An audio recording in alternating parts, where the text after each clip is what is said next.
This is Pulse of Africa,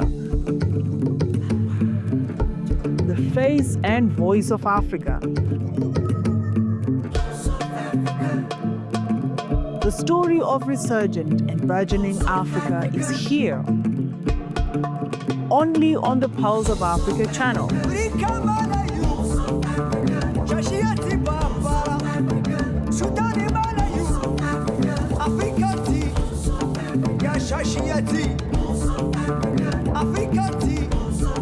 Pulse of Africa, the face and voice of Africa.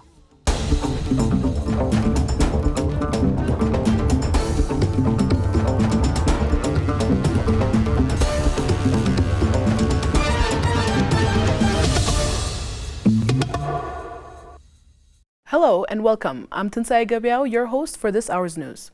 We'll be bringing you stories from across the continent, so stay tuned for updates. Let's begin right here in Ethiopia. Ethiopia's permanent representative to the United Nations in Geneva, Ambassador 𝐂𝐴𝐺𝐵 Kebabo, has been elected first vice chairperson of the 𝐕𝐢𝐜 of the executive community of the UNHCR during the closing session of the 76th meeting in Geneva on October 10, 2025. Ambassador 𝐂𝐴𝐺𝐵 was nominated by the African group and seconded by Norway, reflecting board, regional, and international support. The 𝐕𝐢𝐜 chairmanship will be assumed by Ambassador 𝐂𝐢𝐾 Atsuyuki of Japan. During the last year, Ambassador 𝐂𝐴𝐺𝐵 served as second vice chairperson. Following 𝐂𝐴𝐺𝐸𝐼 tradition, the chairmanship rotates from second vice chair to first vice chair before the assumption of chairmanship to ensure continuity and balanced representation. In their statements, the African group and Norway commended the ambassador's contributions to the success of the 𝐕𝐢𝐜's work in the last year and expressed confidence in his leadership, highlighting his roles in multilateral settings in Geneva, including serving as chair of the UNDRR support group and coordinator of the African ambassadors group on health issues. Ethiopia's key role as one of Africa's largest refugee hosting countries, its strong commitment to protection, inclusion and refugee rights, active participation in regional and international refugee and humanitarian initiatives, its solidarity with displaced communities, and pursuit of durable solutions to forced displacement were also highlighted. The 76th session of the UNHCR Executive Committee, which began on October 6 in Geneva, officially concluded on October 10. Mozambique's Prime Minister Maria Ben-Vida Levi has arrived in the People's Republic of China for a working visit from October 12 to 14 following the invitation from President Xi Jinping. Representing President Daniel Chapo, Levi is attending the Global Leaders Meeting on Women, co-hosted by China and UN Women in Beijing from October 13 to 14, to mark the 30th anniversary of the Beijing Declaration and Platform for Action. The conference will evaluate progress on global gender equality initiatives and the implementation of related instruments. During her visit, Prime Minister Levi is scheduled to hold discussions with President Xi Jinping and Vice Premier Deng Xuexiang. She will also meet with representatives of Chinese financial institutions and engage with the Mozambican community in China, among other activities. China's Foreign Ministry spokesperson Guo Jiakun announced on October 9 that Global Leaders Meeting on Women will bring together international leaders to advance gender equality discussions in Beijing.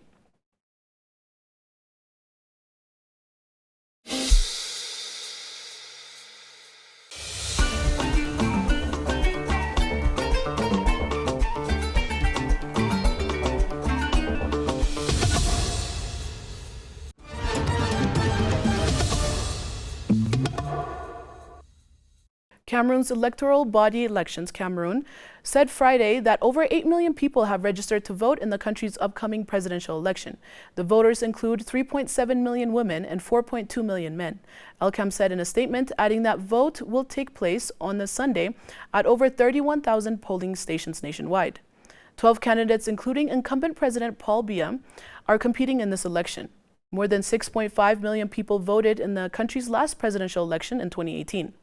In a press conference on Friday, Minister of Territorial Administration Paul Atanga-Niji warned that plans to disturb the poll will not be tolerated and will face the full force of the law.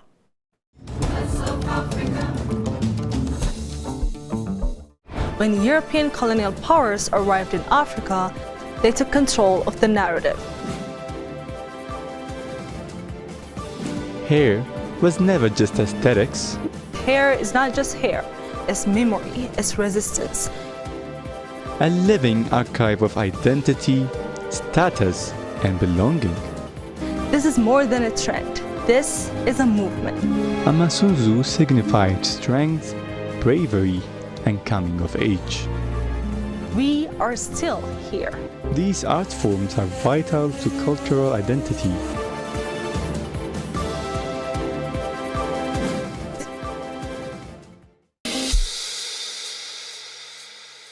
POA, the Pulse of Africa. I would like you to follow POA, the Voice of Africa. This is the face and the voice of Africa. We want you to watch this all the time. The Voice of Africa. Stick with it. You will see Africa, how it will change for the better.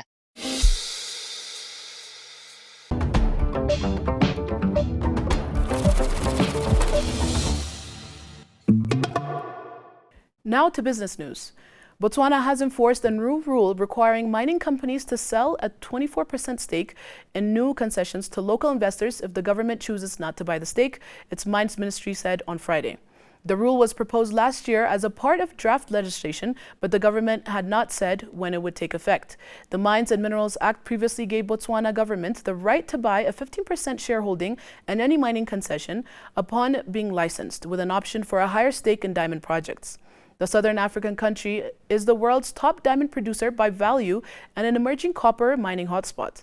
The Ministry of Minerals and Energy said in a statement that the rule requiring 24% local ownership in mining projects had entered into force on October 1st. As well as increasing local ownership of the country's minerals wealth, the law aims to promote local value-adding activities and ensuring mine companies establish environmental rehabilitation funds. When the Amendment for Mines and Minerals Act was being debated in Parliament, the former mines minister said local investors could buy stakes in concessions with the help of domestic pension funds.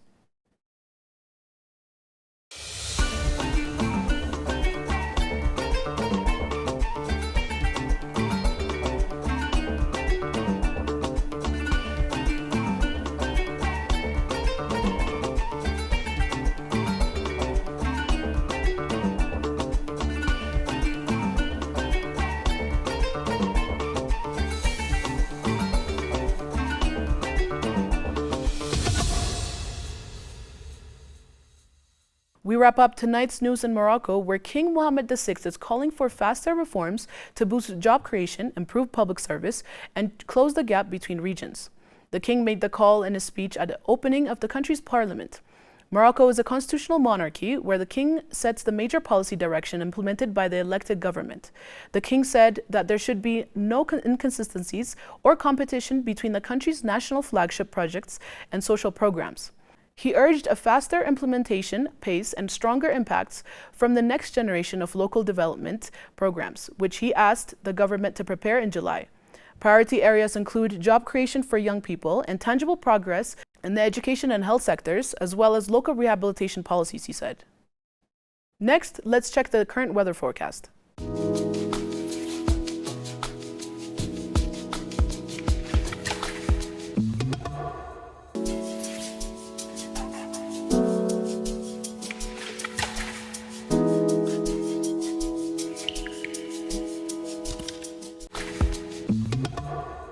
That's all for today's Pulse of Africa. Thank you for joining us.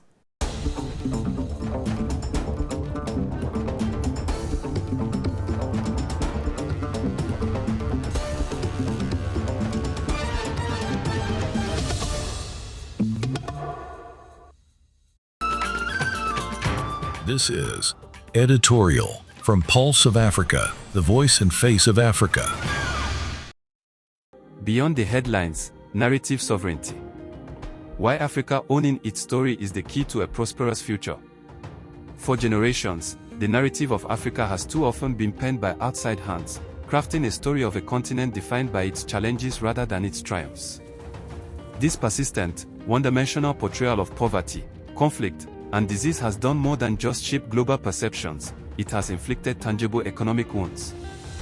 Biased narratives are estimated to cost the continent billions annually in inflated borrowing costs and lost investment, creating what's known as an Africa risk premium that hampers development. But a powerful and irreversible shift is underway.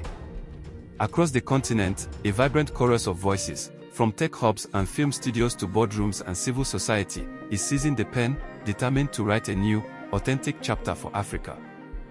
This act of narrative sovereignty is not just about correcting the record, it is the most critical catalyst for realizing the vision of a prosperous, integrated, and self-reliant continent as laid out in the African Union's Agenda 2063. The journey towards the Africa we want is as much about psychology as it is about policy. The long-standing narrative of Afro-pessimism has been insidiously effective, fostering doubt both externally and internally. It has influenced investment decisions, skewed development aid, and, at times, eroded the self-belief needed to drive ambitious, homegrown solutions.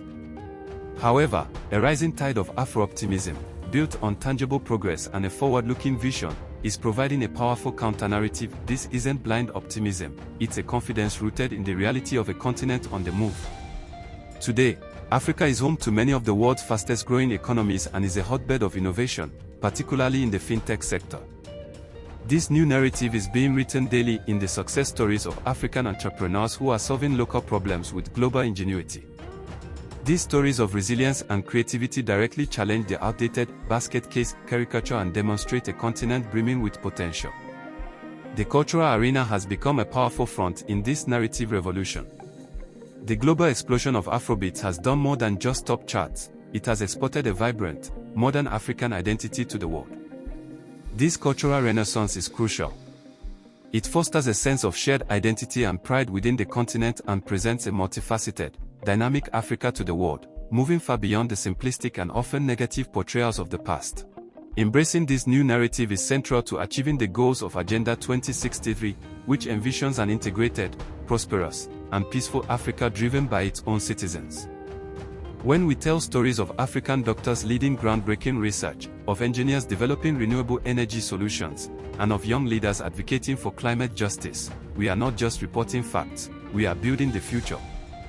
We are inspiring the next generation of innovators and leaders and showing the world that Africa is not a problem to be solved, but a continent of opportunity and a vital partner in shaping the 21st century. The task now is to amplify these authentic stories. It requires investment in African-led media platforms, support for the creative industries, and a conscious effort from policymakers, educators, and citizens to celebrate and share the continent's successes. For too long, others have held the microphone. Reclaiming our voice, we reclaim our agency. Shaping the African narrative is not a peripheral concern, it is the very foundation upon which a prosperous and self-determined continent will be built. It is about showing the world, and just as importantly, ourselves, the Africa that is, and the Africa that is to come.